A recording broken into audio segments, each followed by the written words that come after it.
ध्येय उंच असले की झेप देखील उंचच घ्यावी लागते।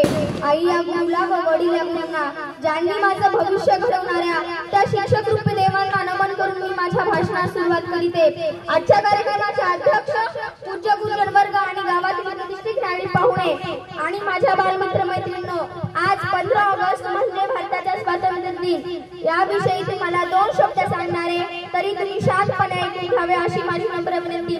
मी काही वक्ता नाही, मी काही नेता नाही, मी काही वक्ता नाही, मी काही नेता नाही, मी एक मुलगी आहे, मी पण कमजोर नाही, तरी मी तुमच्या समोर 2 शब्द सांगू इच्छिते, तरी तुम्ही शांतपणे ऐकून घ्यावे अशी माझी नम्र विनंती। देशाला स्वातंत्र्य करण्यासाठी अनेक सेनानी आपल्या प्राणाची आहुती दिली। आपल्या घरावर तुळशीपत्र ठेवून स्वातंत्र्य मिळालेलं आहे।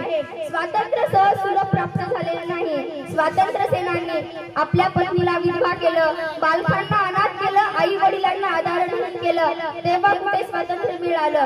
भारतीय स्वातंत्र्याने जनतेला काय दिले हो? भारतीय स्वातंत्र्याने जनतेला काय दिले? भारतीय स्वातंत्र्याने जनतेला एक महान संविधान डॉक्टर बाबासाहेब आंबेडकर यांच्या करवी देशाला मिळाले।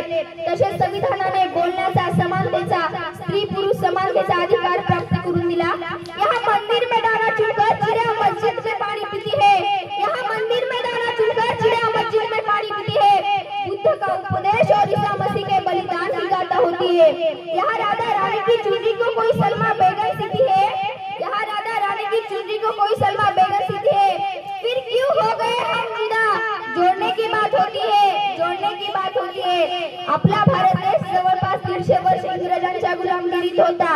आपल्या भारत देशाला स्वातंत्र्य सहज सुलभ लाभलेले नाही।